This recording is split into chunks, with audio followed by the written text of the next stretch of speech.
magician, the lover in you. Every single day, we are called to walk in our purpose. Answer the call. Lay down your burden and anything that holds you back and take your rightful place. The battle is everywhere. It's right in your face. Let's go.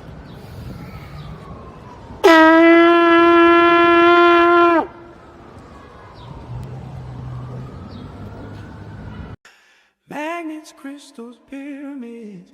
Magnets, crystals, pyramids. Magnets, crystals, pyramids.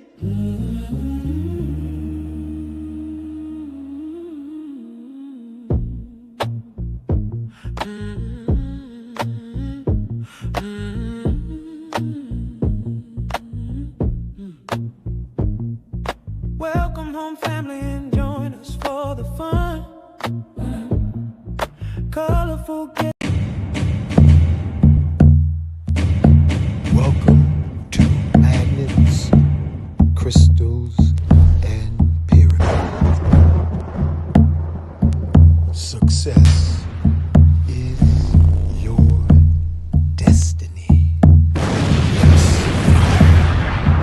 Love, wisdom, power. Remember, always who you are. Yes.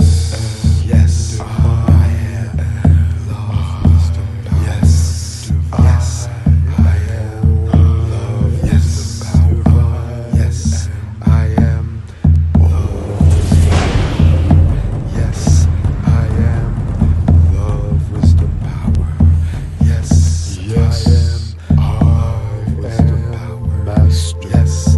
I am. Yes. Love, wisdom, power. Yes. I am. Say to yourself. Yes. I am protected. Yes. Yes. I am. Master. I am. Yes.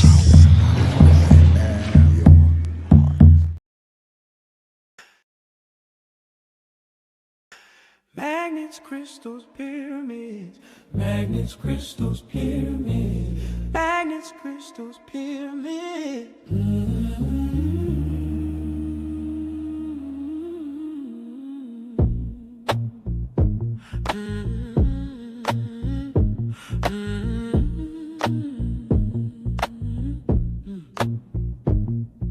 Welcome home, family, and join us for the fun.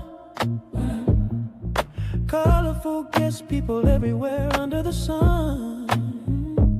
Interesting conversations. Prayers first has begun. Invocation, manifestation, conversation, then will come. Magnets, crystals.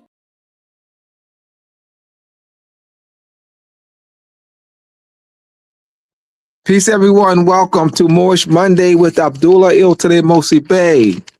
Welcome. I will be your host and speaker for the night. Yes. Let people know that we're on. We're live and direct in full effect. Let's share this. Share the link to your various social media platforms. If you haven't hit that subscribe button, please do so. Hit that ding, ding, ding notification bell. And so you'll see, which will be strolling across the stream for the next 2 hours, is my website, mooresandmasonry.org. For my books, go to, for Moors and Masonry Part 1 and Part 2, go Masonic Compass Square, The Connection, the Measurement, and Timekeeping, How a Venus and Moon Rule, Etymology Vocabulary, Something That You Won, The Illuminati and the Illumination of the Mind, go to mooresandmasonry.org. All right, so I got a doozy for you tonight. I did post these questions. Sentinel, Israel, and Nicholas, I made some editing, some editorials to the questions. I sent them to your text. Can one of y'all post them in the link? Put the 12 questions. Why do you put the 12 questions in the link? I had made a couple of editorials there. So post those 12 questions. They're also on my website. I also have there's some posts on my website, not my website, my Facebook page, Abdullah Bey. I have the names of the ancient Arabic orders of the Noble Semitic Shrine Temple. I also have the names of the 150 grotto temples, the mystic order of the Veiled Prophet or the Chanting Realm. I did post that about an hour or so ago on my website, my Facebook page, Abdullah Bey. So check those out. I will be what else did I post? I post the some names, some Arabic and Spanish names, the transliteration from Arabic to Spanish. I posted about good maybe 25 names. They're on my Facebook page, Abdullah Bey. So once someone go to the Facebook page and share it, and to the various platforms. All right, tonight this is part of the Moorish Connection to Masonry series. Moorish Connection to Masonry series, unveiling the stolen legacy of the Moorish estate and the buried history of the Moorish power, unveiling the stolen legacy of the Moorish estate and the buried history of Moorish power. We're going to delve right into it. I'm going to read one question at a time, and we're going to delve into it. What do the Moors have in common with Spain, Portugal, France, the Netherlands, Dutch Republic, England, Great Britain? What do the Moors have in common with Spain, Portugal, France, Netherlands, Dutch Republic, England, Great Britain? So think on that. What we have in common, the Moors have in common with those kingdoms, is that the Moors were engaging in wars. That's why we're going to focus on during the 15, 16, and 1700, during the time period of what they call the transatlantic slave trade. During that time period, the Moors were engaging in wars, captivity ransom, seizing of European ships. This is major. This is major. This is the buried history. This is in my book, Moors and Masonry Part 1 and Moors and Masonry Part 2. Once again, to get my books, go to moorsandmasonry.org. The extensive history. I give extensive documentary references, treaty references to letters to support my claim. But the first we have is to present this buried history. What does this Moorish buried history tell us? What can we conclude with this Moorish buried history? When you look at what is in common, what the Moors have in common with all of the Spain and Portugal and France and the Netherlands and Great Britain, that we were engaging in, Morocco was engaging in war with all of them during the 15, 16, and 1700s. Moors were seizing the ships of these European kingdoms.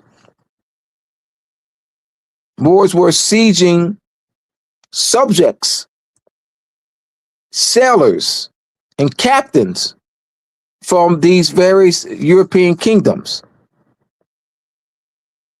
Is this history known to the general public?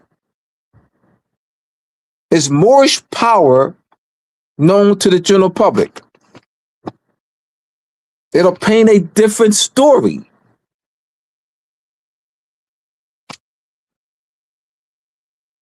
Why is Moorish power not known? Anyone who has my book, Moors and Masonry Part 1, And Robert Davis's quote.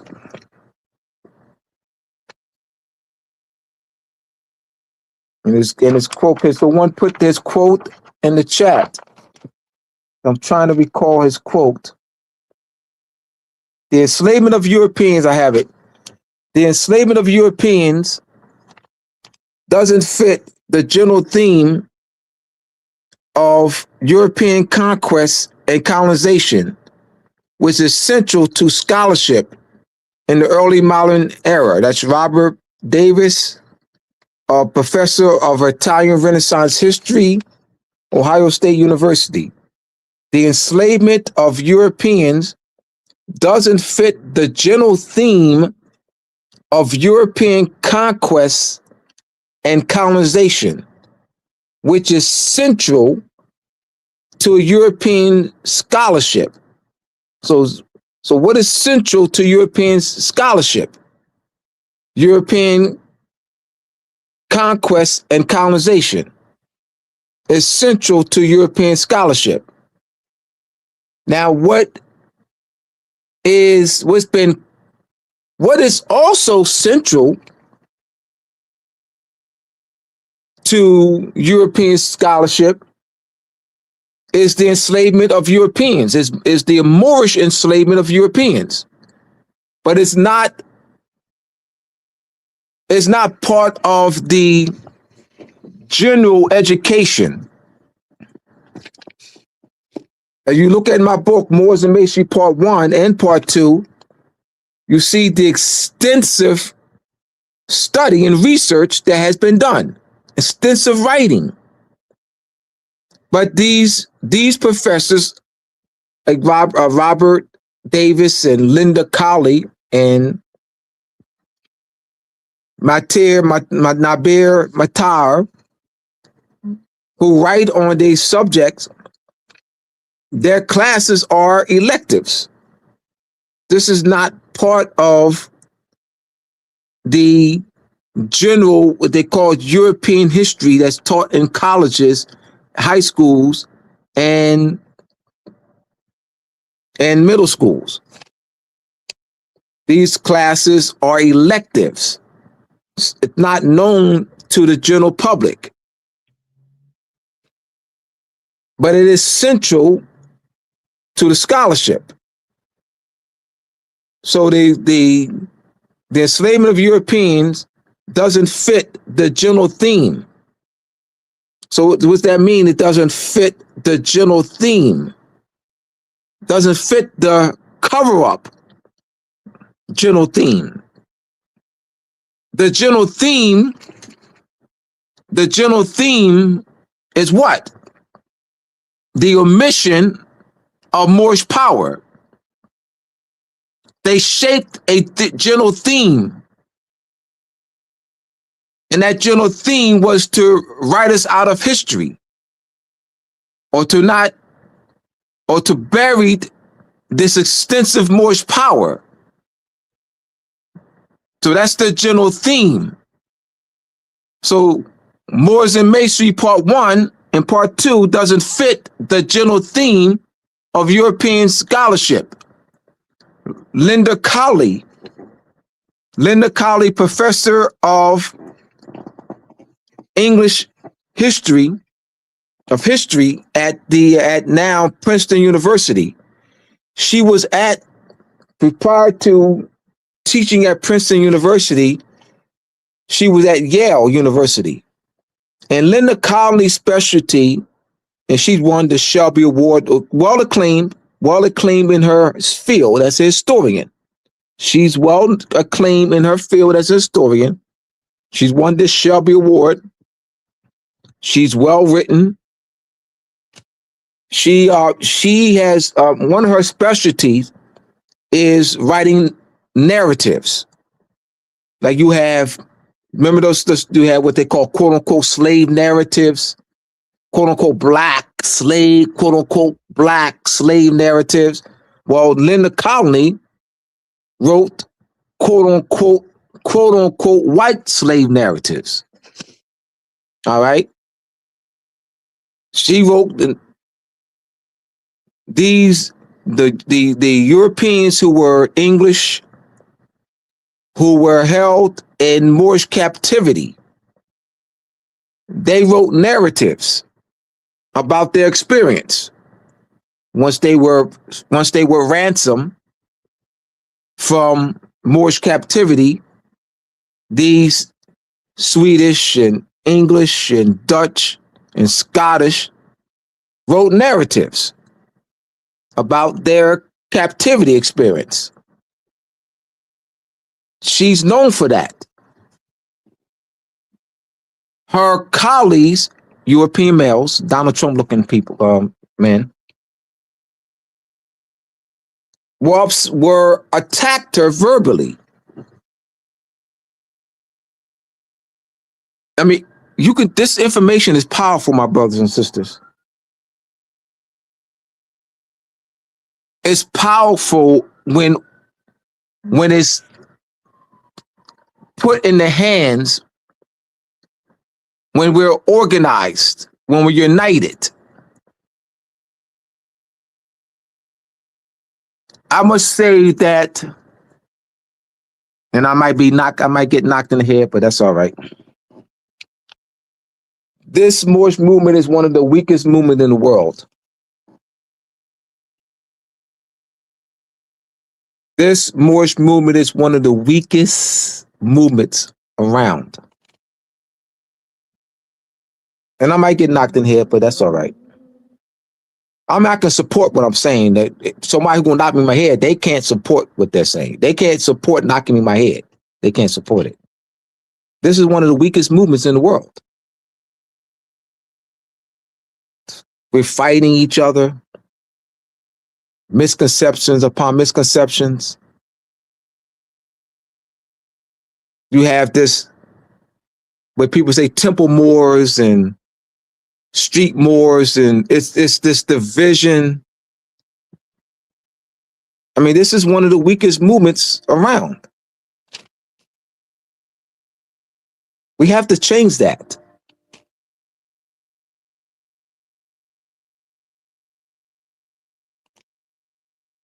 So the information has power, but absent of unity, there's no power in that. Like, you can't effectuate change without unity. How are we going to effectuate change? So, like I said, I might get knocked in the head, which is all right.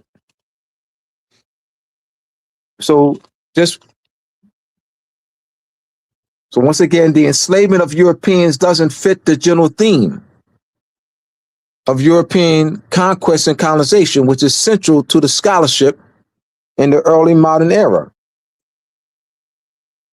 You have, if you were to take a course, I can spit all night long. Y'all know I can. If you were to take a course at a university in the medieval period, or the Middle Ages, it's also known as the Middle Ages, or the Renaissance. Take a course on the Renaissance or medieval period, or also known as the Middle Ages. You will not see anyone that looks like me in the textbooks. You won't see more in the textbook. Or Arab. You won't see more. Why not? This is what I'm talking about. What is central? So see, why not? The Middle Ages or medieval period is between 700 and 1500. Between 700 and 1500 is known as the Middle Ages or medieval period. And you won't see more once. You won't see more at all in the textbooks, in an entire course on the Middle Ages. You won't see anyone that looks like me in the textbooks.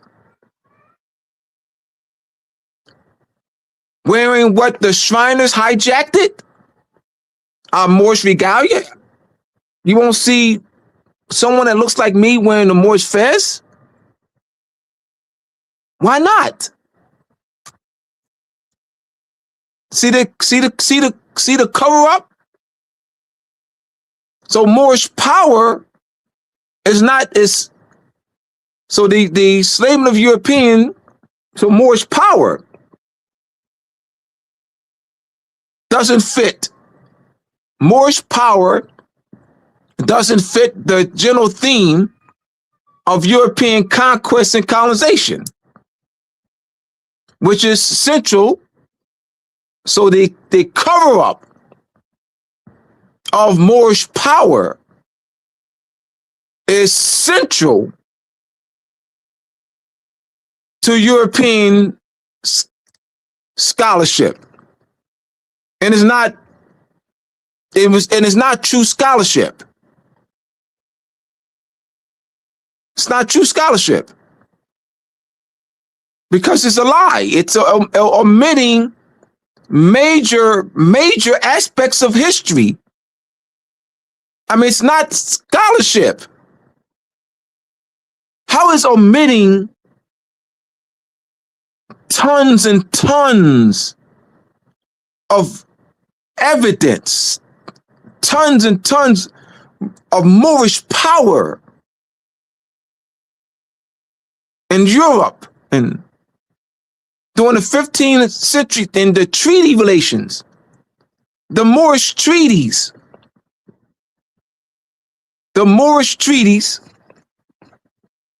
with Great Britain and England, the Moorish treaties in the 1700 with England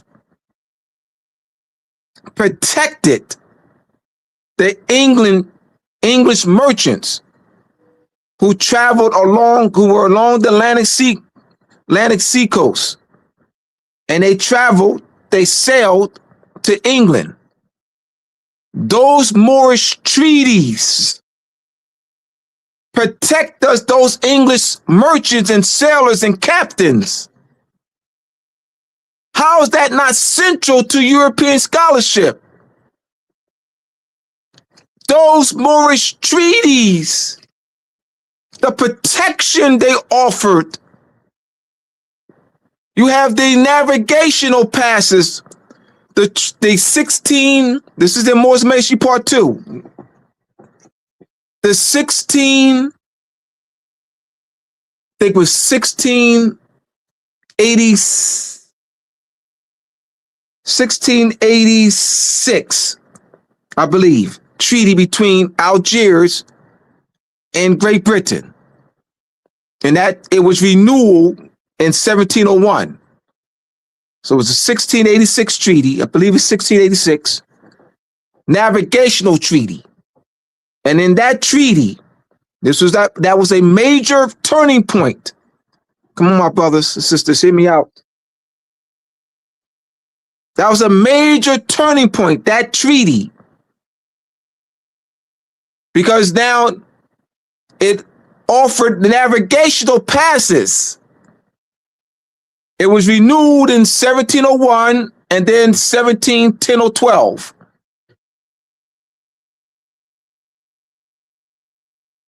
Major. The history is powerful, my brothers and sisters. Because then you'll be able to, in order to make connections or to restore, to reversion to sovereignty, we have to know the history.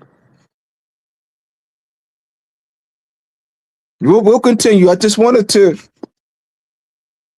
really examine this central to European scholarship. So conquest and colonization is central to European scholarship. The cover-up of Moorish history and Moorish power is central to their current power. Hear me out. The cover-up of Moorish history and Moorish power and the Moorish nationality, Moorish cultural identity is central to European power. Let me say it again. The cover-up of Moorish history, Moorish power, Moorish nationality, the Moorish cultural identity is central to European power. I've known that for over 30 years. That was a driving force for me. It can't be where you're repeating me. If you're just merely repeating what I'm saying, but it's where you come to know it, the intrinsic value of what I'm saying. Come to know the intrinsic value, not repeating what I'm saying. And I know through study,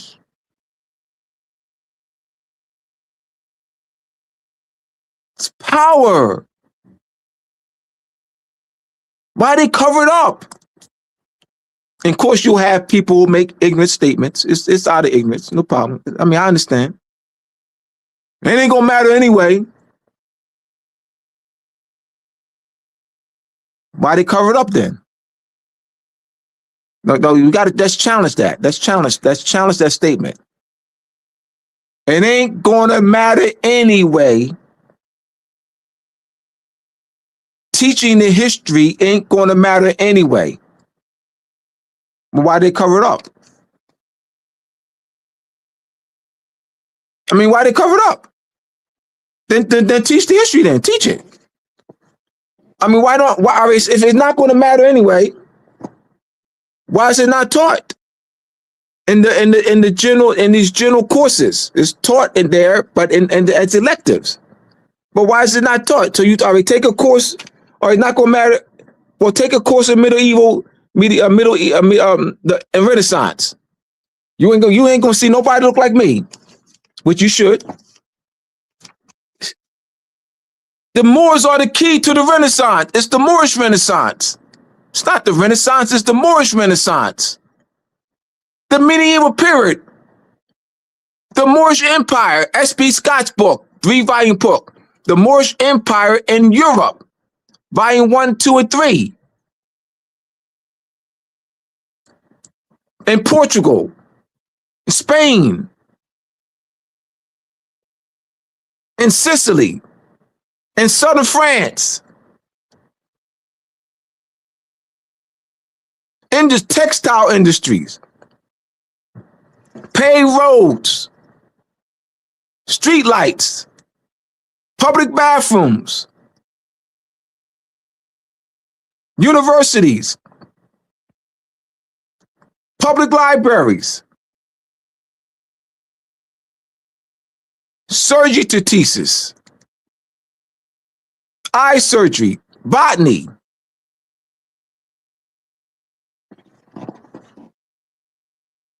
It's not going to matter anyway.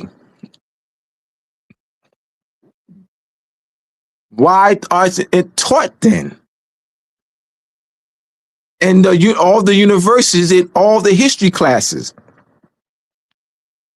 I want someone to look up right now, Google, a course, the medieval history, a textbook, a textbook on the Middle Ages, a college textbook on the Middle Ages. You're not going to see more of the first. So it's not going. If it doesn't matter, why they cover it up? Why they cover up with Linda Colley? Her book is called her Captives. Captives is the main title. Linda Colley, Colley, and she chronicles how we, the Moors, captured 10,000 British in the 1700s.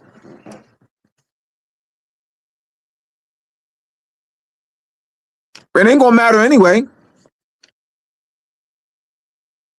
They ain't gonna make a difference. Abdullah, you're wasting your time.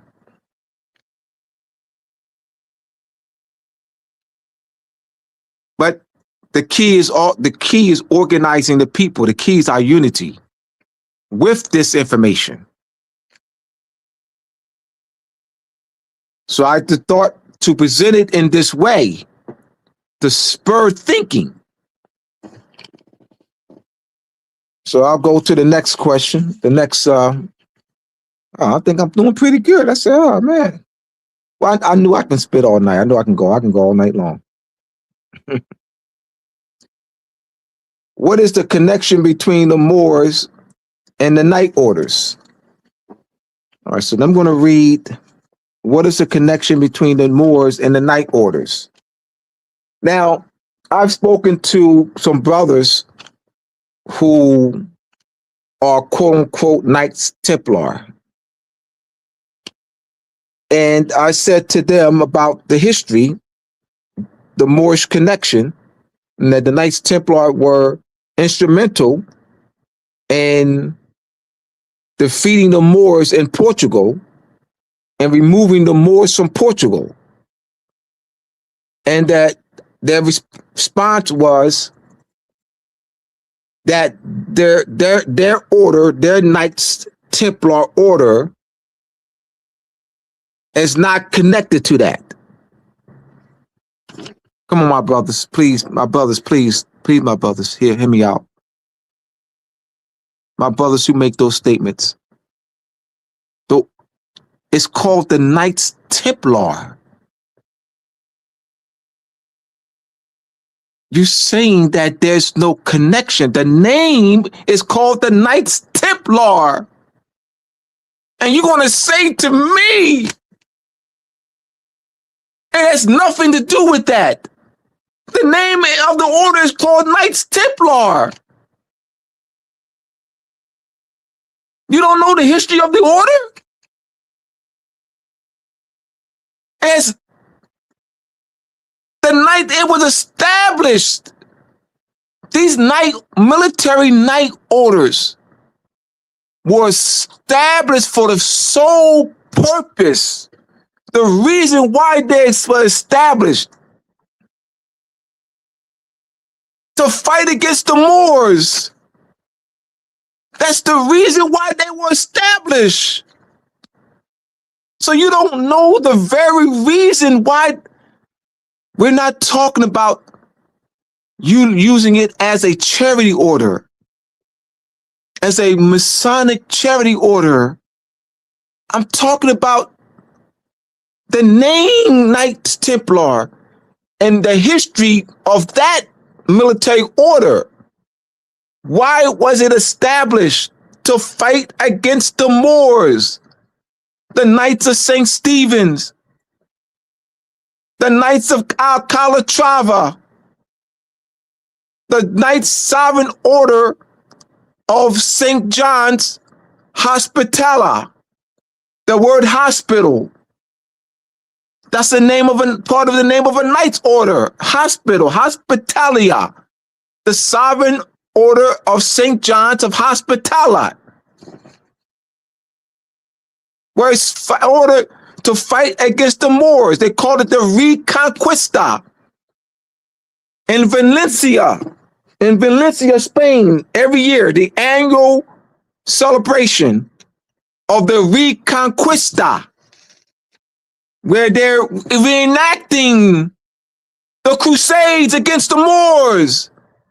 I mean, they're decked up, royal Moorish garb to the head to toe. And then they have the Knights Order that boom, and they go out into the ocean and have the sail. They'll have a boat sailing, So they do this elaborate, reenactment.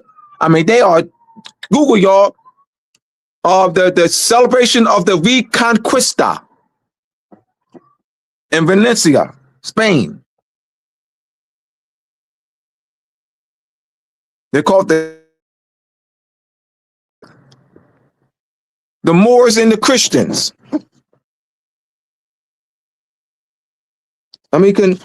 You have a statue of the four Moors in Livorno, Italy. The monument of the four Moors. All right, here we go. The monument of the four Moors.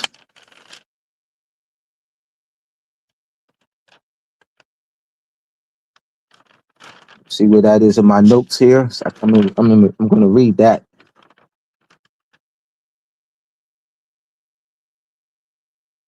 Where did I put this? Monument of the Four Moors. Oh, here it is. The Monument of the Four Moors in Livorno, Italy. It commemorates the successes of the Order of the Knights of Saint Stephen, founded by Cosimo the First, Cosimo the First, and protecting Tuscan coast from the Moors. Monument of the Four Moors in Livorno, Italy. It commemorates the successes of the Order of the Knights of St. Stephen's, founded by the Cosimo the First, and protecting Tuscans, Tuscan, coast from the Moors.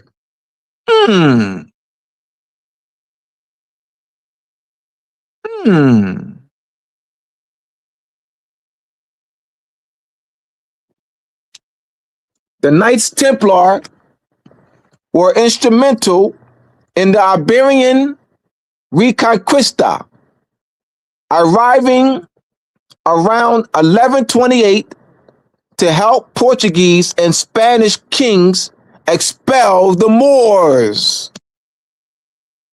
The Knights Templar was granted vast land, especially in Portugal.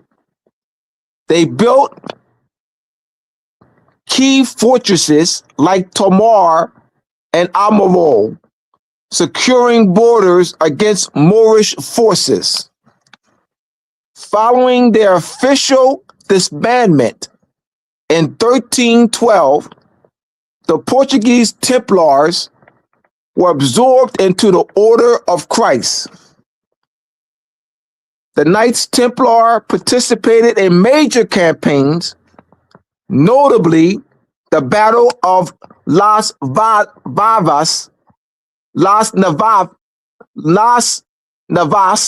de Toloso in 1212, which significantly weakened Moorish power in the Iberian Peninsula. That's the Battle of Las Navas de Tolosa.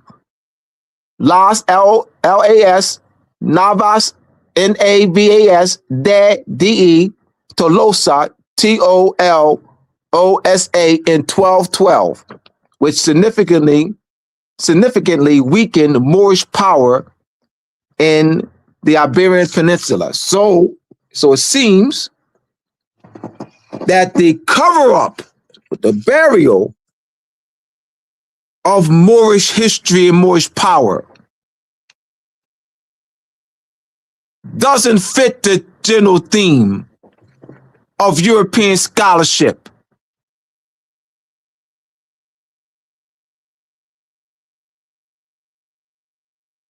So the conquest, so the cover-up of Moorish history and Moorish power doesn't fit the general theme of European conquest and colonization, which is central to scholarship in the early modern era.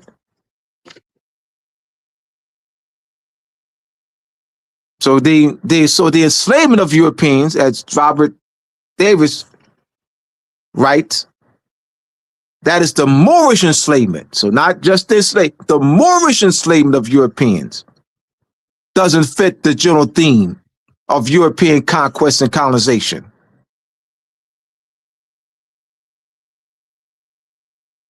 So when the topic of slavery comes up,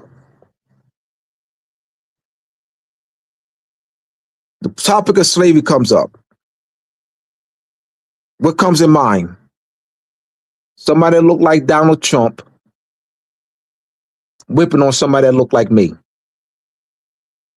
Somebody that looked like Donald Trump holding people that look like Donald Trump, holding people in chains that look like me.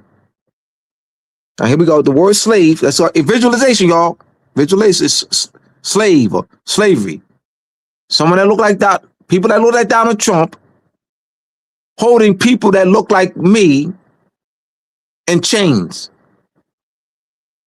So what doesn't come to mind is people that look like me holding people that look like Donald Trump in chains. That is the cover up.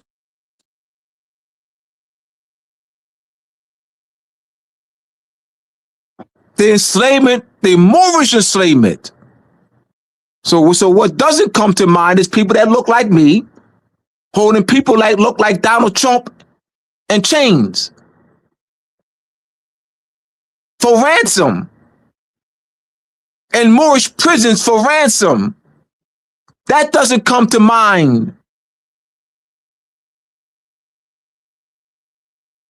You see the cover up?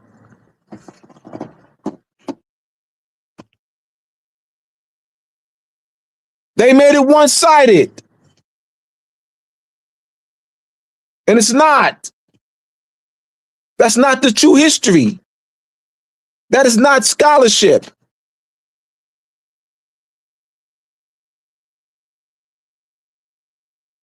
Let me continue here. I'm making good time. But I don't want to rush through this.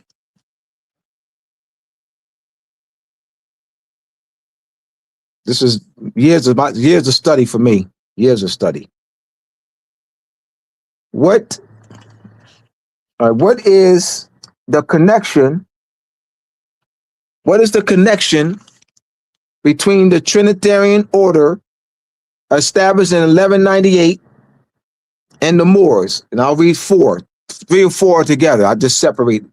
What is the connection between the Mercedarian order established in 1218 and the Moors? So we have the Trinitarian order in 1198, established in 1198, and France, and the Mercedarian established in 1218 in Spain. What is the connection to the Moors? This ties right in. I'm going to flow. This flows right in. They were established, just like the night orders. The night orders were established for the sole purpose to fight against the Moors. Why were the Trinitarian? Because that was look at the time period. The Crusades against the Moors was launched in 1085. The Trinitarian was established in 1198. Mercedarian established in 1218. So we're looking at 100 years later. Over 100 years later for both of them.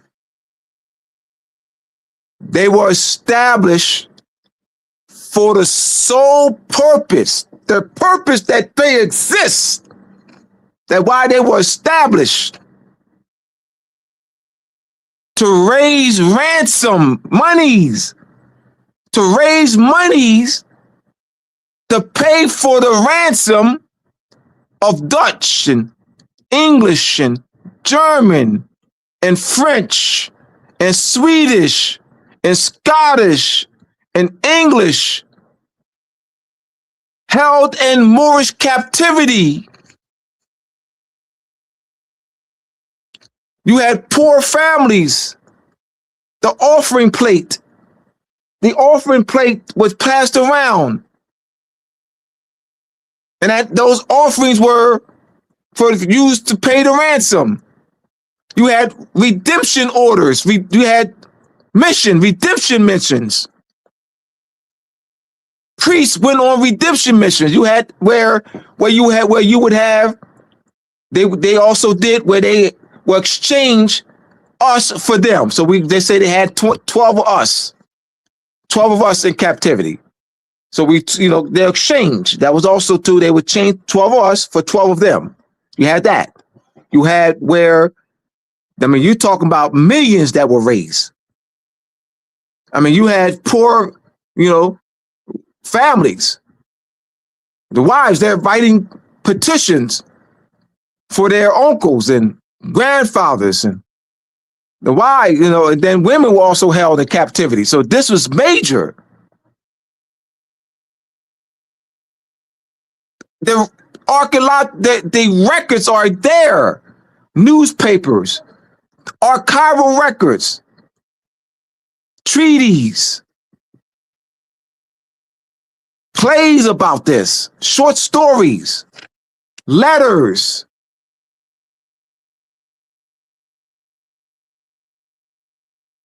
So that is what they have. That's the connection.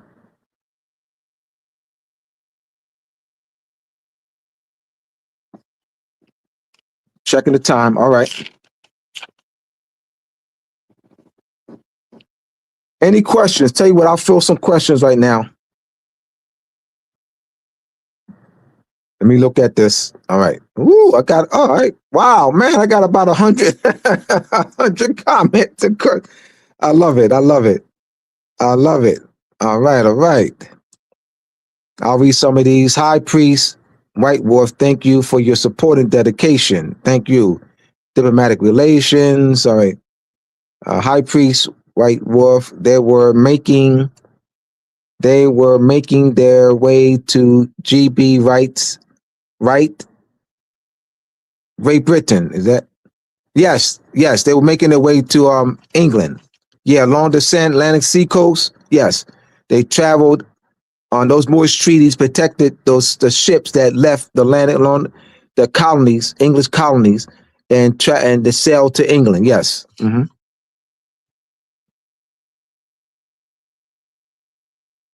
I think it goes back to DNA, Islam, Moor, Seton Il Bay. What do the Moors have in common with? All right, those guys, you put the question. All right, yeah, I gave us, yes, thank you, Seton Il. He asked the questions. They want to hide the truth. But let's look at Seton Il. So let's explore why they want to hide the truth. So yes, because they're hiding the truth, but now why? What benefits? How does hiding the truth we can benefit them or has benefited them? Because it's been a couple of centuries. This was done through Frederick T. Gates and John D. Rockefeller Board Education School System. The curriculum was designed to dumbest. Well, this is before them. Because you're talking about Frederick T. Gates and John D. Rockefeller. That was early 1900s. You had the cover-up going on in the 1800s. So this is before Frederick T. Gates, and you also have the cover-up in Europe too. So not just here. I mean, you had the cover-up in South America and Central America. So this history's been buried, not just here. They were white and they were slaves by Michael A. Hoffman. Yeah, they were white and they were slaves. Peace and respect. Now, they were white and they were slaves. Michael Hoffman does not chronicle Moorish captivity of Europeans. So I'll be clear on what Michael Hoffman, he chronicles the Michael Hoffman chronicles the Irish and other Europeans who were on the cotton field here, who were on plantations, and he chronicles that their treatment has not been known, that how they were treated on the plantations is not known to the general public, and that this indentured servitude story is a farce. The story about the story that used, like the root story and our being whipped and all that, well, that happened to them too. That they're working hard up, that happened to them too. So Michael Hoffman uncovers the truth about Europeans' treatment, Irish and others, on the plantations here. You get the one-sided story only about people that look like us.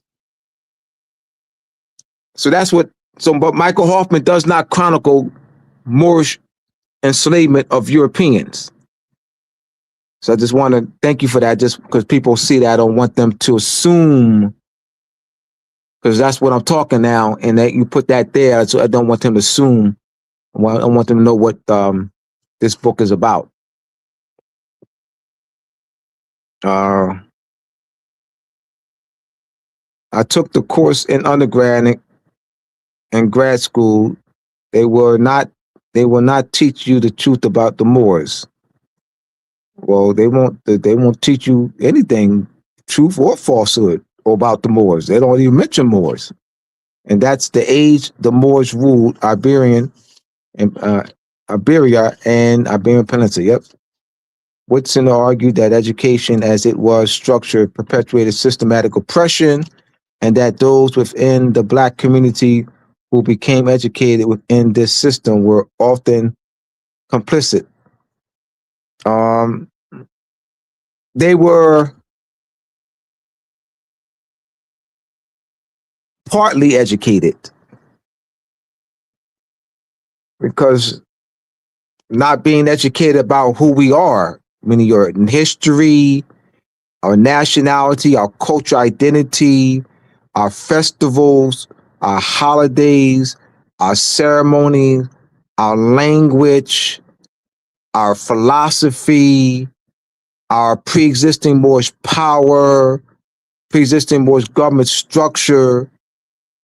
What are you being educated about? If we're not being educated about that, then what are we being educated about? Like all right, we're not being educated about that. So what is what we call education then? What are we being educated about? What are we being educated about? Like who benefits from that? Because that oppresses us. Whatever we call education, whatever we learned in school. All right, and I know there's gonna be some, not y'all. They're gonna be people that call me stupid. I get it. They're gonna be people that call me stupid. What do you mean, ASS Abdullah? I benefited. I got a job. That means they don't understand where I'm coming from then. That means they don't understand where I'm coming from. See the individualism? I benefited. I got a job. When they don't even understand, because what I said was our nationality. That means our pre-existing sovereignty. How do we benefit have we benefited as a people? So see, the fact they say I. See how they got us? All right, let me go get back to the home front. What connection do the Shriners have to the Moors? What connections do the Shriners have to the Moors? The ancient Arabic order of the nobles of the Mystic Shrine, now known as Shrine International, established in 1872. The connection, one, the Shriners hijacked our Moorish fez. So the connection is that they wear our Moorish fez. The connection is that they use more Moorish names for their shrine temples. There's over 206 shrine temples in the world. European shrine temples. The connection is that they use our imperial divan, the name, divan, D-I-V-A-N, which is the name of our ties with our Moorish structure, government structure. Would be the divan would be the cabinet. Would also be analogous to the cabinet, the presidential cabinet. So the divan is made up of cabinet members. So the Shriners used the word divan, and they call it the imperial divan, as their organizational structure. So the imperial divan, as used by the ancient Arabic order of the Noble Shrine, is the name of their organizational structure. And they have the member, the different positions. And they're made up of those different positions constitute the imperial divan. So that's what they have. Also, what they have in common, they use Corvettes, the actual car Corvette and the miniature Corvettes. Why Corvette? Why do they use Corvettes though? Why Corvettes though? What's so special about Corvettes? Why do they use Corvettes every year? Why Corvettes? Corvettes means little ship. So the Corvettes, the actual car, and the miniature Corvettes, ladies, is that they're mimicking the ships, the seizing of Moors seizing their ships. A Corvette is a speedboat.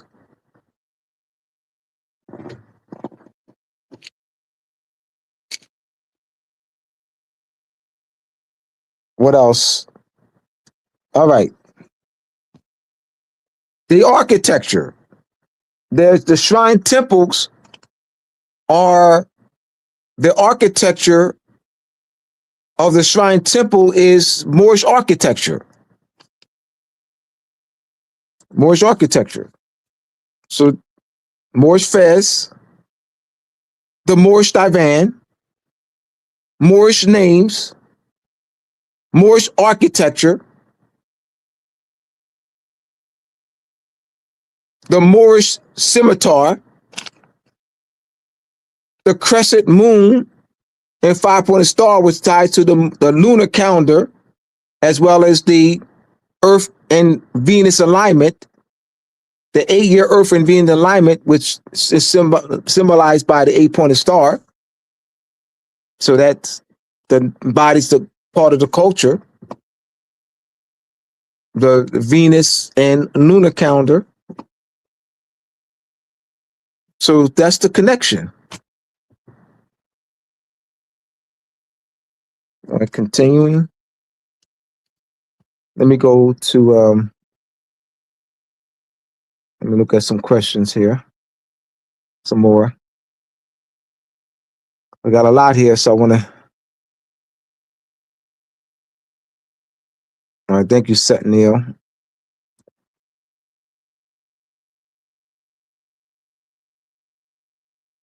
didn't the Moors branch off? The Moors were conquered. All right, so let's talk branch off. All right. The Moorish dynasties, the Umayyad dynasty, the Almohad dynasty, the Almoravid dynasty, the Nashid dynasty, they didn't work together. Those, the Umayyad dynasty was overtaken by the Almohad dynasty. The Almohad dynasty was overtaken by the Almoravid dynasty. So the Europeans saw this division where we're overtaking, the previous dynasty for fight for the power. And so they saw that weakness there. And so they organized their resources and established night orders to fight against us. So there was that fighting against each other for power, where the Europeans worked together for a common goal to defeat us. Templar of the temple relating to the Solomon's temple in Jerusalem. Knights of Peter Claver.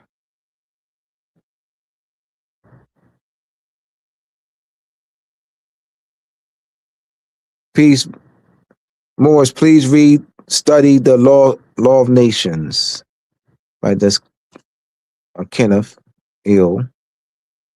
Morris, Kenneth Ill Bay. Post-millennium is the international law application for returning a conquered population back to the way they were with all of their original sovereign powers as if they were never conquered.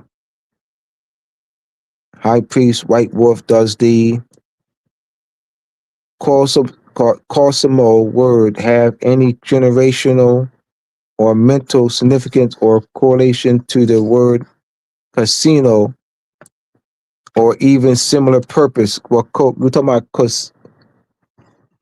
Cosimo the first. Cosimo the first. All right, he wrote that battle. We are Moors, not Slavs. Absolutely. Yeah, slave,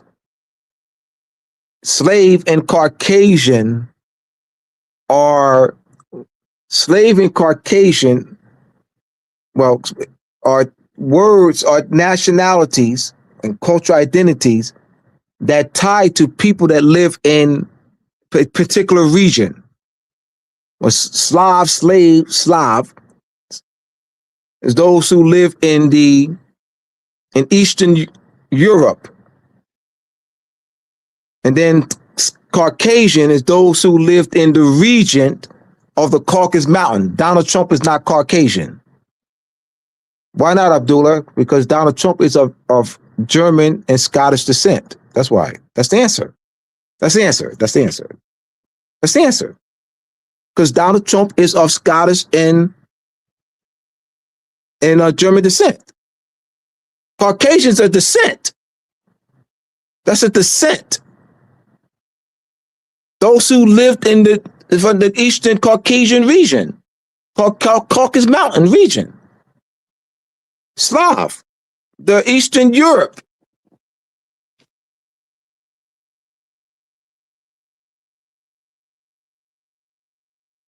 Does it mean that now? It never stopped meaning that. What does that mean? Does it mean that now? What does that does it mean that now mean? It never stopped meaning that. Like, does it mean that now? It never stopped meaning that. Like, where's the stop meaning? Where does the stop meaning? Where does the original meaning stop? It's a descent. So it stopped meaning referring to a descent.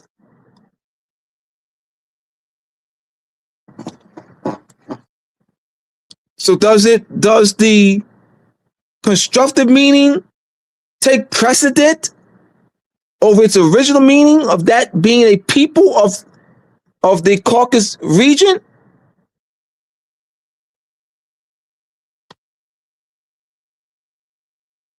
When something goes unchallenged, that's all that is. But my brother says it. It's gone unchallenged. So the United States, taken from Christoph Meiner in the 17 and the school, the Guggenheim School, in 1785. He actually used associated Caucasian with white before Johann Friedrich Blumenbach. But Johann Friedrich Blumenbach became more popular, and he actually created expanded on Carl Linnaeus' system and adding 5 classifications. And he associated Caucasian with the white and European class. And his 3rd edition on natural variety of mankind. Where that was his 3rd edition in 1795. So where for Johann Friedrich Blumenbach had already been established with his 1st and 2nd edition.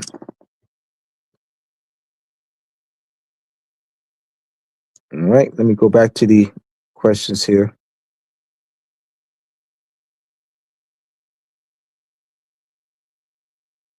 Educated about brainwashing, Robert C. Battles, Robert R. Robinson, W. Journal of the Songhai People, Journey of the Songhai People, Little Ship, Moors and Masonry. It's okay, it's okay, I got called stupid all the time. Let them be if they can't comprehend how you explain the truth. At least you planted a seed. I appreciate you, Abdullah Iltimosi Bey. Now, not only will we explain, but we will also show our findings. So we have to show our findings, which I do. All right. African presence in early Europe by RMS Sertimer. I forget. Yep. Slow mode.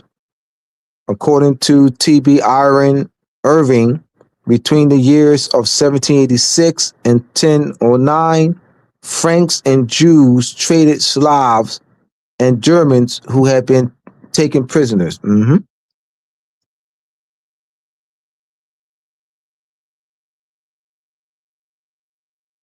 Question, this is by Kenneth Ill.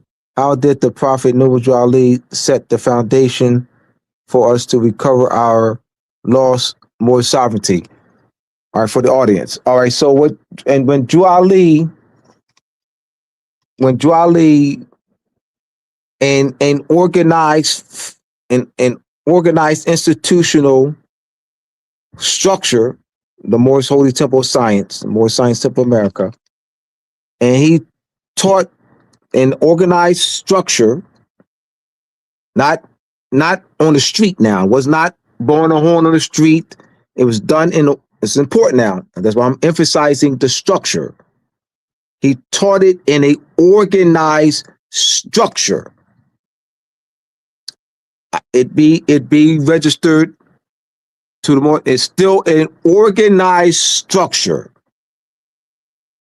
And how that's recognized by the international law, organized structure and teaching our people who we are, the Moors. And doing that in the organized structure, that laid the foundation for the reversion or recovery of our lost Moorish sovereignty. He addressed the subjugation. He addressed the subjugation by stating that we're not Negro colored black. Now, the issue we're not in violation. We're not in violation. None of our people are in violation. Now,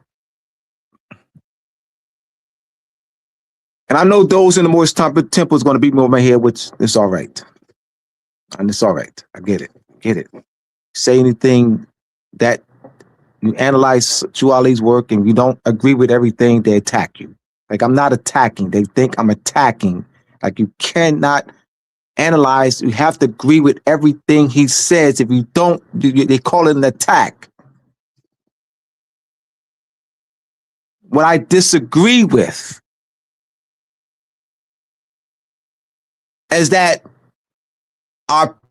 and claiming that our people are in error, that our people are in violation. We're not in violation. Follow me. To make a claim in the international community that our people are in violation, that, all right, our people, right? Check black off, a Negro off. That's not a violation on our part. It's not a violation on our part. I disagree with that. I disagree with the claim that our people are in violation. We're not. We did not strip ourselves. Let's talk international law. You're talking a state, i.e. United States, stripping a people of their cultural identity and nationality, renaming and reclassifying them, reducing them from a people and nation to a fictional racial category. We're not in violation. We didn't do that. So this is why I disagree. I know that means the United States is not in violation then. You make that, what's the point? They didn't do nothing then. The United States didn't do nothing. If we're in violation, they not, the United States, they got that on records in the census. We didn't put that in the census. The race and ethnicity stands for Federal Statistics Administrative Reporting. The United States is in violation of subjugation. It's called subjugation. A state is doing to people a foreign state. That's stripping a people of their cultural identity. Renaming, reclassifying, those are elements, look it up. Those are elements of subjugation. We're not in violation. This is why I disagree. And they're going to attack me. I get it. You see that? They're going to attack me. I get it. Because if I don't agree with everything, everything, I don't agree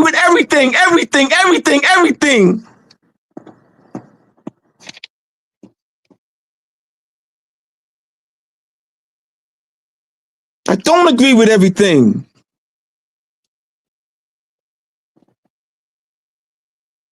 And I don't claim to be all knowing.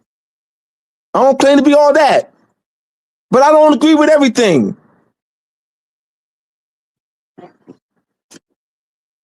And I do respect my mind.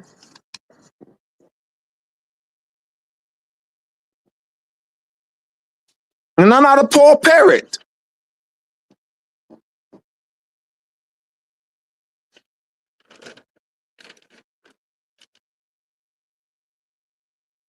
The attacks are coming. I get it.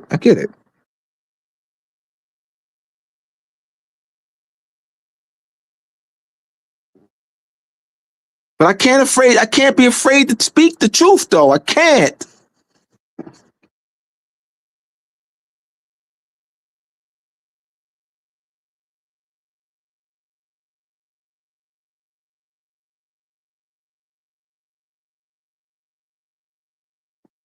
It's just a limited knowledge study page. That's all. All right, so I'll continue. We have 45 minutes, making good time.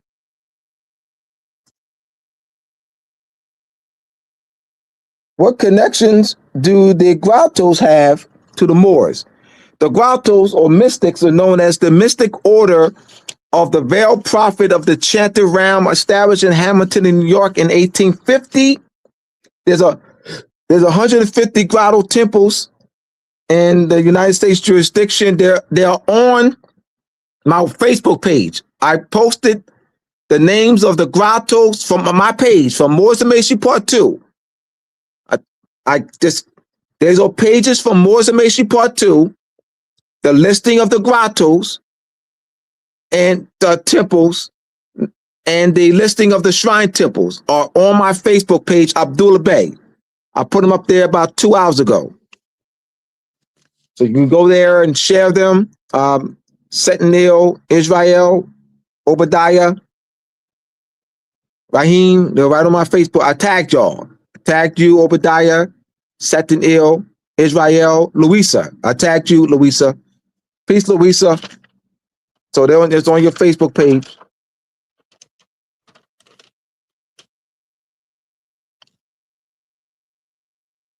They wear our Moorish black fez. They use Moorish names for their shrine temples, for their grotto temples, and they wear our Moorish black fez. And they also have parades, and they dress in Moorish regalia, Moorish shoes.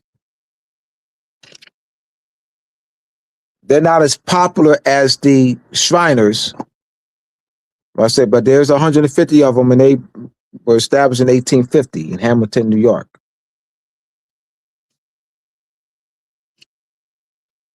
What connection does the architecture of the Shriner temples have with the Moors?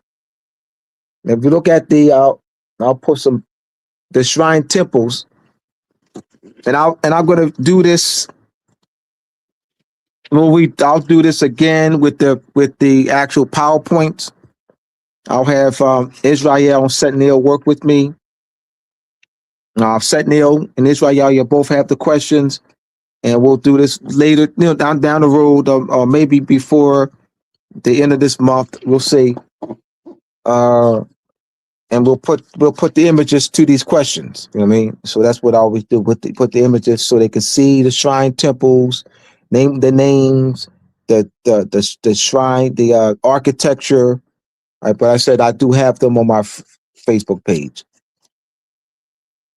But I trust I'm doing a good job with y'all with this.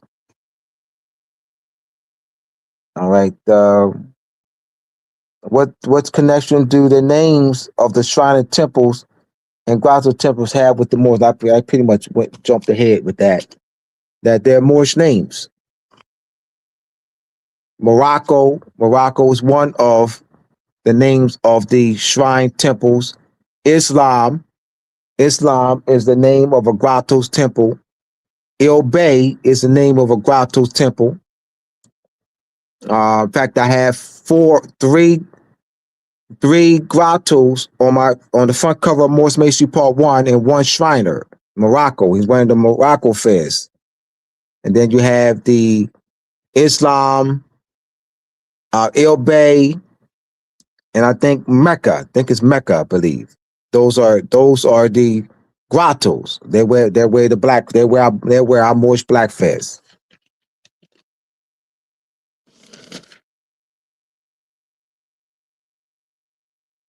What connection does Arabic have to the Spanish language? On my Facebook page, Moors and like I said, I tagged y'all. They have the Arabic on the left and the transliteration into Spanish on the right. There's 4,000 Arabic words in Spanish. Why is that? Why is there 4,000 Arabic words in Spanish? You see our influence? 4,000 Arabic words in Spanish. Now you know that Latin, Portuguese, Italian, French, Catalan are part of they call the Latin languages. Italian, Portuguese, I said. Let me go back. Let me see any comments. Any questions or comments? All right, my man. All right, PowerPoint. Yeah, appreciate you, Set Neil, and I know Israel will work with you on this. Yes. I greatly appreciate the help. More's uplifting humanity. All right. Nicholas, Nicholas is the host. More uplifting humanity will be hosting King Al Bay and me in Hardyville, South Carolina on May 31st. The title is from subjugation to restoration: the political power of the buried identity of the so-called Black people. From subjugation to restoration: the political power of the buried identity of the so-called Black people. That'll be in May 31st at the Guape Life Center in Hardyville, South Carolina, on from 2:30 to 9 p.m. We're looking to have it broadcast live. All right, the place holds 600 people. And More's uplifting humanity is the host, Brother Nicholas. The flyer is on my Facebook page, Moors and Mace, Abdullah Bay. We got, thank you, Israel. Word step, that's Israel.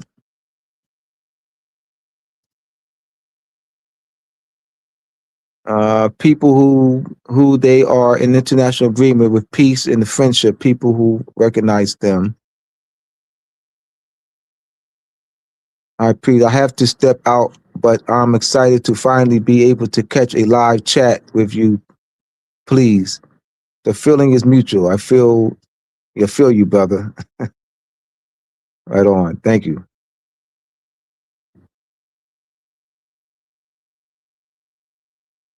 Oh man, it's getting so good. I finally feel like someone I can relate and secure a connection between and a spark of divine creation.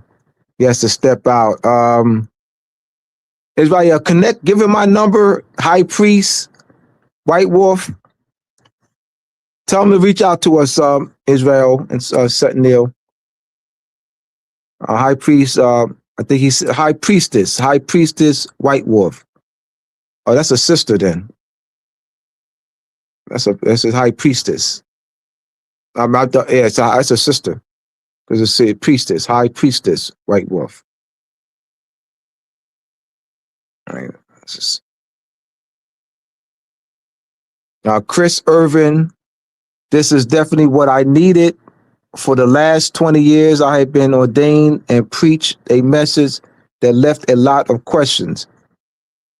Thanks, Seton for your guidance. I am craving more knowledge. Go ahead, right on, Seton Do you think, brother?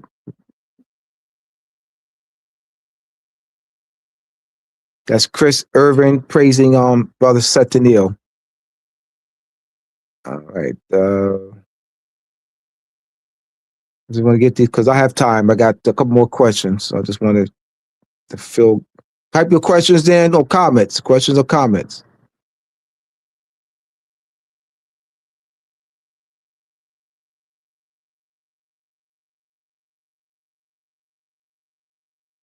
I think I got everybody's. Word step. All right. Thank you, Israel. Barbary Coast captivity narratives proper. The tension between fictional and authenticity, narratology features influences on the early novel and African American slave narrative. Israel, I put that conference. Remember that conference that was held in July of 2016, that Barbary Captivity Conference. Yeah, there was a Barbary Captivity Conference held in I think Germany, I believe, Switzerland. In 2016, a lot of the keynote speakers and panelists, I referenced their work in Moorish Mondays Part 1 and 2. They had a whole conference about us. The conference is about us. Barbary Captivity Conference. The conference, an entire conference about us. These are scholars, these are professors. You're talking about over 25 professors, panelists, and keynote speakers at a conference about us. So it doesn't matter. They don't think so. Because it's about them too. It's about them because that's their history. That's their history. Linda Colley. Linda Colley's right about her history of our, holding the Europeans in captivity. The wars we had, 10,000, Captain 10,000 English.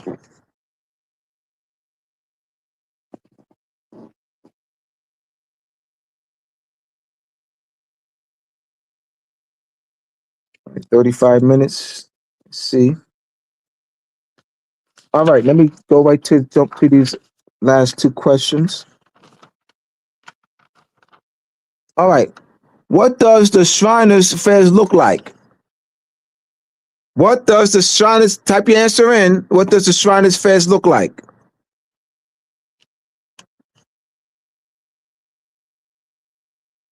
Word step study, a large number of Europeans and American Christians were slaves in the North African city-states of Algiers, Tripoli, Tunis, Sali, from the early 16 and early 1900s.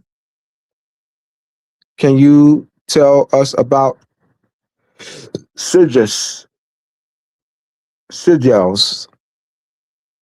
Well, I want to the Sandra Alston Peace Family, 1798.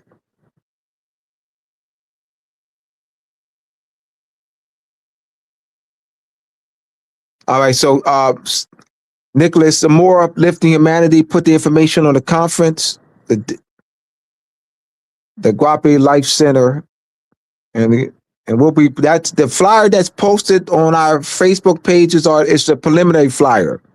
That's not the final flyer. The final flyer will have the vending information, the time. I think the time is on there for the vending information. Also, the price will be on the. It's $30. It'll be $30 for the event, and so that'll be on the final flyer. Or we'll have a number of different marketing strategies and approach. We have Brother Altuza. But Altuza is heading the marketing team.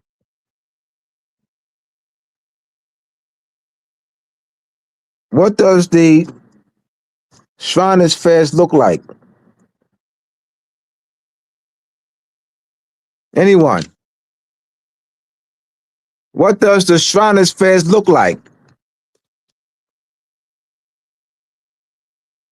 Word Step Study Group, Brother Israel, call for papers, piracy, and captivity in the Mediterranean. It was June, all right, June 16th to the 18th, 2016, University of, thank you, Austria, Europe. Thank you, Israel. University of Innsbruck, Austria, Europe.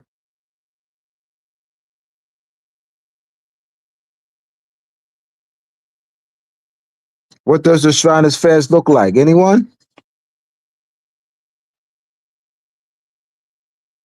All right, so let me go right to it then. All right, so there's no such thing.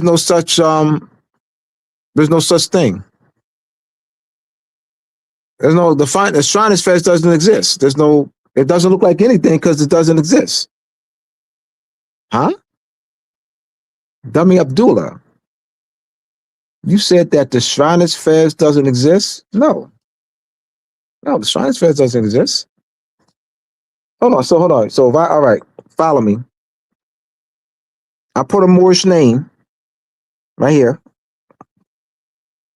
So when we get off, if I put a Moorish name here, I put the crescent moon and crescent star. I put a Moorish scimitar. Does it make it a Shriners Fez? Or the Moorish Fez that the Shriners hijacked it? The Moorish Fez that the Shriners hijacked it and put Moorish name, Moorish scimitar, the crescent moon and crescent star that ties to Moorish culture. Is it that? See that? You see the hijacking? See the renaming? The renaming and reclassifying? Shriners Fairs, the renaming, subjugation, cultural identity stripping. That's cultural identity stripping.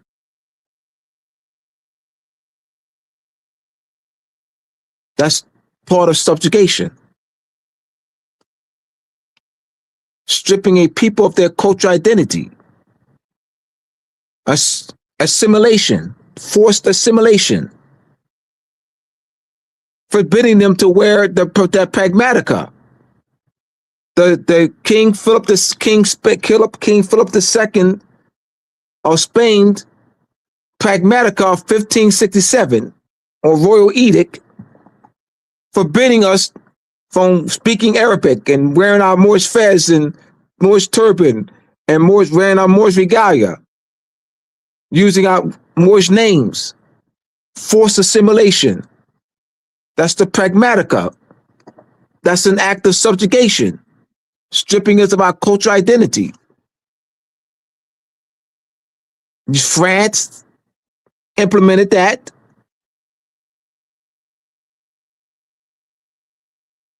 Portugal, United States, the Dutch, England, they all implemented the pragmatica. They didn't call it the pragmatica. We're talking about the act of stripping. They implemented it. They all implemented it.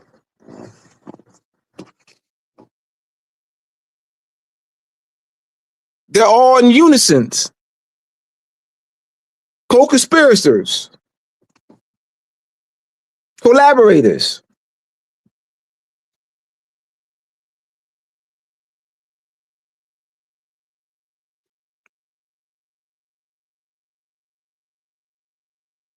Checking the questions again. All right. It's a Moorish fez on which is a red fez black tassel that the Shriners hijacked it and put Moorish names with a crescent. All right. Setting it. That's not like us, but they like us. Our culture, our regalia, our customs. Christopher Withers, 1131. Can you explain how in your name you have Arabic words and Turkish words that the Moors speak both? Yes.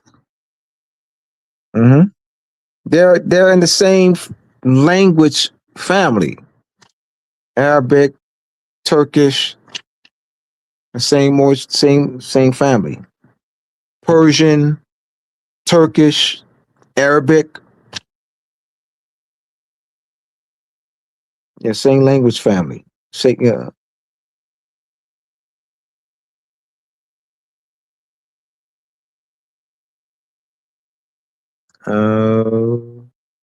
It's not a fez. It's all right. Divine knowledge, 144.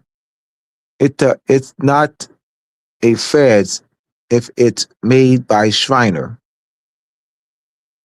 I want y'all to think on this, y'all. It's not a fez if it's made by a Shriner. Think on y'all, just think. So divine knowledge 144 states that it's not a fez if it's made by a Shriner.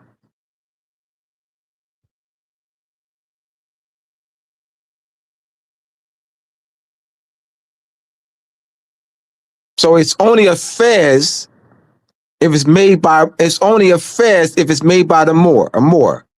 Meaning they're making the same thing. This stuff, all right. They're making the same thing. Making the same thing. So divine knowledge says that this that I'm wearing, if it's not made by a Moor, is not a fez. If somebody that look like Donald Trump makes this that I'm wearing right now, it's not a fez. If it's not made by someone that looks like me, all right, it's not a fez. If it's made by, it doesn't, my brother, with all due respect,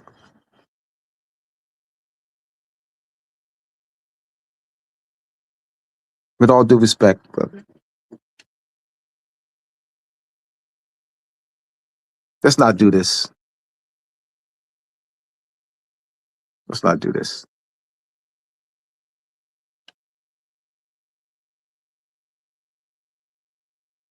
A fez is a fez is a fez, regardless of who makes it.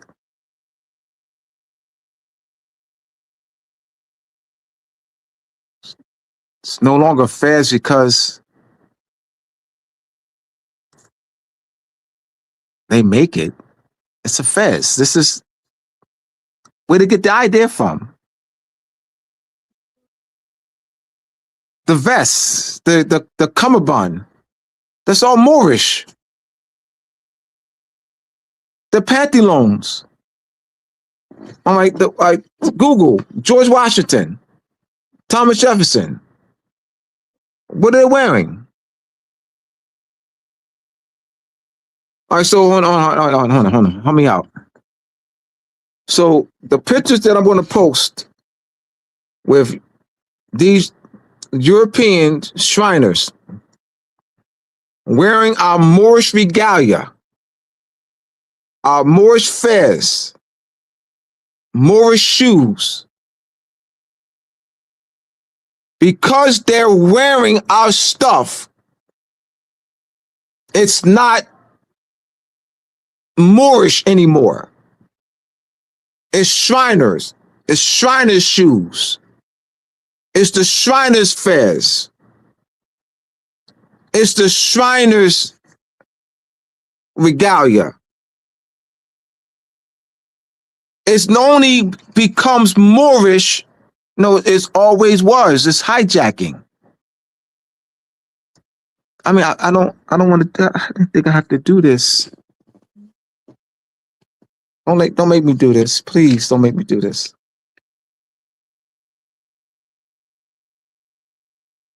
Because I'm not divine knowledge. I'm not belittling you. So that's why I didn't want to, because I'm not belittling, just challenging you to think.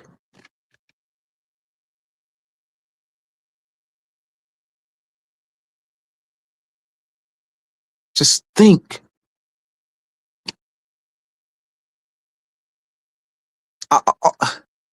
My observation for over 33 years is with conscious Moors, that conscious Moors do a lot of parroting, not much thinking. I'm not belittling. I'm just challenging us, that's all. I'm just challenging us. I've seen that, a lot of parroting. So we hear that from somebody. We hear that. You've heard that divine knowledge. You heard that from someone. Yes, you did. Yes, you did. If you told me you didn't, I wouldn't believe you. Divine knowledge, if you told me you didn't hear that from someone, I wouldn't believe you. Why wouldn't I believe you? Because I've heard that for 33 years from many people. That's why I wouldn't believe you. Because that's been out there. That's why I wouldn't believe you, because it's been out there. Shrine is fast. That's been out there. I've heard that so many times. So I had to, and my recalibrating, rethinking, like, whoa, hold on. There's things that I had to reanalyze, relook. I used to parrot. Y'all heard me say, y'all know my story. Ain't no shame in my game. I used to parrot. So I'm going to challenge y'all to think. I'm not going to stop doing that. I will challenge y'all to think. I will challenge y'all. I will challenge us. I will not stop doing that.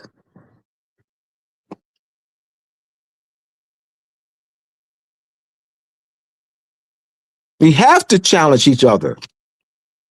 And this is what I love about Israel, Seton Il, King Albay, Nicholas, Altuza, Alsifa, at the circle, Stern, Mayat, DuPont, Terrence, Luisa Flores, Raheem Alabay, Love Bay, etc., is that we are facilitating a learning environment. Kasha Bay, we are facilitating a learning environment where we challenge each other to substantiate our claims with finding of facts and evidentiary standards. We challenge each other. You have to be in an environment, you have to be among people who facilitate that. That environment is facilitated in that learning environment. Brother Obadiah,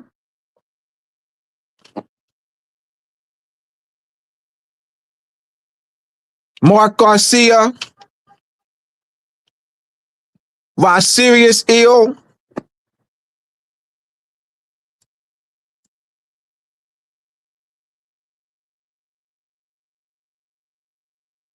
we have to do that. So if you're not in a learning environment where you just parroting things and people that's in your circle are parroting, you're not going to grow.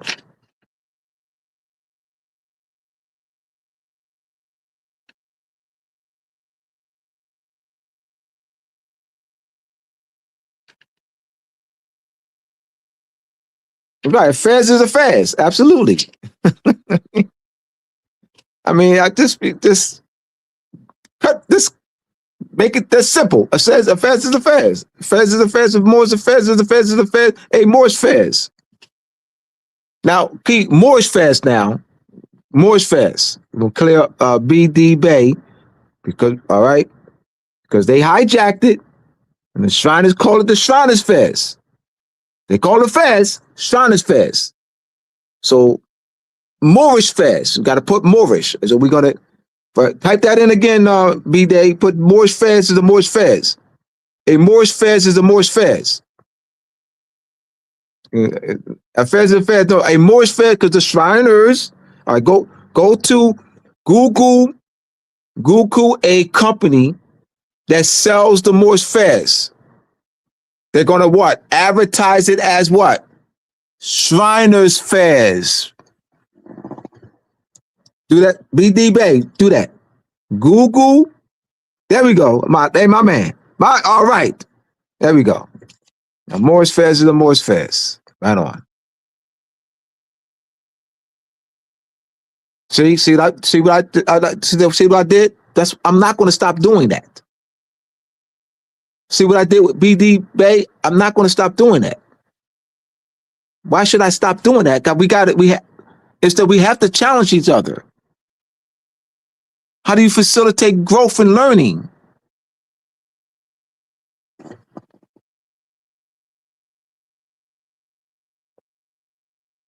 Christopher Witters, I'm actually done the questions. I'm saying in the same question with the grotto fairs, so it's pretty much the same concept. But they call it the grottos fairs, it's the Moorish fairs. All right.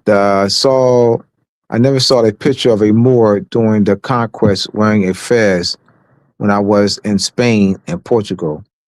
Did the Turks introduce the fez into Islam? You never saw a picture of a Moor.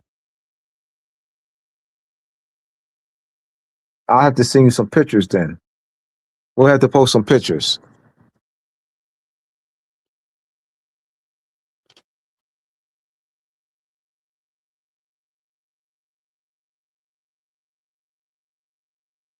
No more questions.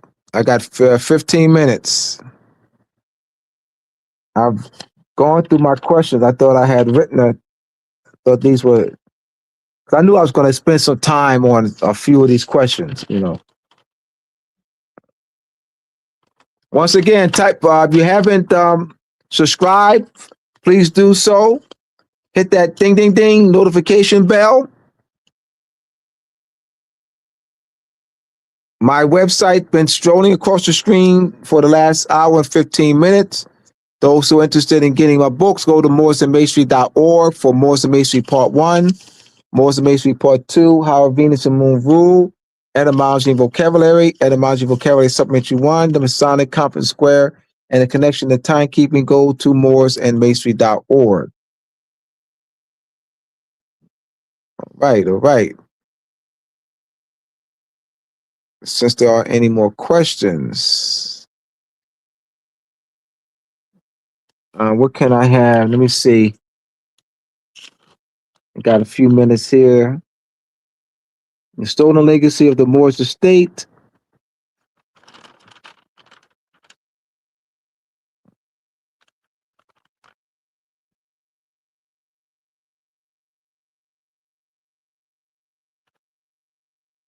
You might. I recommend also the book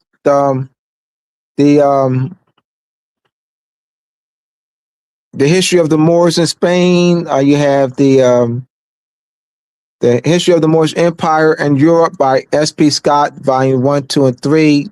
Those are very good books. I've had those for since 2017. Those 3 volumes. You have another one by Macquarie, Moorish, what's it called? It's a Moorish Muslim rule in Spain. Moorish Muslim rule in Spain, volumes 1 and 2 by Macquarie. That came out before S.P. Scott's book. That came out. Those 2 volumes they came out in 1850s. Those are very comprehensive. You have the Unexpected Faces in Ancient America by Von Wutenhall, Alexander Von Wutenhall. Unexpected Faces in Ancient America, where he has over 100 photos of mass figurines, statues, statuettes with broad noses and thick lips. That's why he called it Unexpected. Why unexpected faces in ancient America? Because of the distortion that's in the schools, it's unexpected that the ancient people of the land look like us, look like me. It's unexpected because why? Why is it unexpected faces? Why would those statues and statuettes and masks and figurine be called unexpected faces? So what's the expected faces? Those who what? Have the casinos. Those who are on reservations. Those are the expected faces. But those in the hood are not the expected faces. Those in Watts. Those in North Philly. Those in Compton. Those in St. Louis. They're not the expected faces. In fact, those people are called descendants of slaves that came on the slave ships. And then the expected faces are called the Indians or Native Americans. The expected faces, those who have control of casinos in Oklahoma and those on reservations, they're called the expected faces. But those in Compton and Watts and North Philly, and they are called the unexpected faces.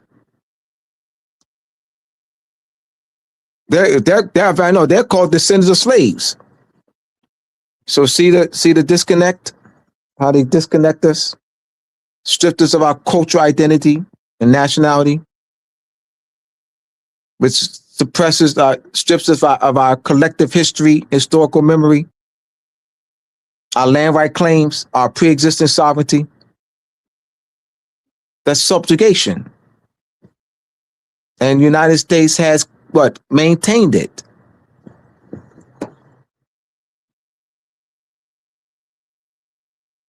See any questions? I've got 10 minutes. The Moors, Amu, known as Olmecs, are wearing fezzes, and we need. Oh, thank you, Seti. See now, that's what I'm talking about. This is what I'm talking about. Absolutely. In fact, there's one statue which I'll find and post where it's a tassel. You'll see behind the back. That's an actual tassel. Thank you, Setinil. Absolutely. Are there any legally historical documents that state that the America is part of the America? I have not seen it. I've not seen any historical document, any documents or maps. Yeah, I'm not going to make something I haven't seen that. The first Americans were Africans, part 1 by Dr. David Imhotep. Yeah, I've seen that book. It's been out for a while. All right, we have 7 minutes. Any other questions? I think I'll end in a few. Once again, go to my website, mooresandmasonry.org.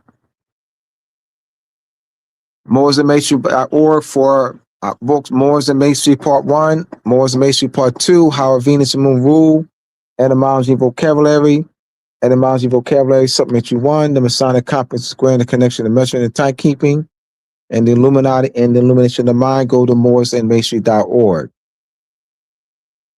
All right, thank y'all. So I'm gonna it's 8:54,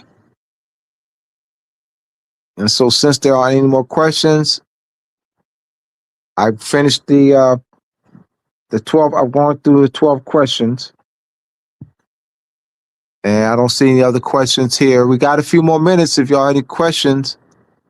If not, I'm going to sign off.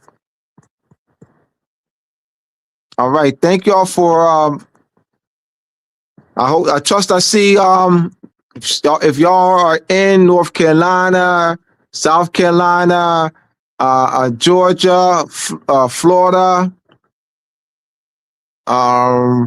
Mississippi, Alabama, Tennessee, come see us. Come see King and me at the Guape Life Center on May 31st from 2:30 to 9, live and direct. And so we're looking to have this broadcast. So see y'all. Trust to see y'all in person. See y'all there and at that Guape. Go also if you want those who are in the area. You can purchase tickets on the Eventbrite. Tickets are available on the Eventbrite. The Eventbrite link, the flyer, as well as the Eventbrite link is on my Facebook page, Abdullah Bey. Get your tickets early. Get your tickets early. Check before. All right. So, what state territory? That's South Carolina. On Hardyville, South Carolina. Hardyville, South Carolina. Nicholas, put that in the chat again. Hardyville, South Carolina. Nicholas already posted it. The flyers on my Facebook page, Abdullah Bey. That's Hardyville, South Carolina. That's 15 minutes outside of Savannah. That's 15 minutes outside of Savannah. Okay, got it. All right, good. What area, Omar, what area are you in?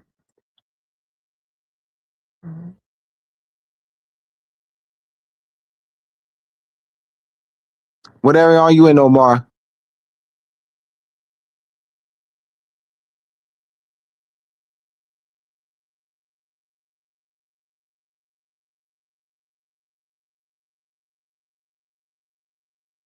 Are you in Atlanta? All right. You're 4 hours away, right? You gonna come check us out? The Eventbrite is on it's on my flyer, Abdullah Bey's Facebook page, and you see the flyer picture of King and myself, and we have the Eventbrite link there. So trust to see you in the house, man. I know there's 2 hotels that are 10 minutes from the Guape Life Center. They have reasonable prices too of the hotel. So come check us out. Let people know.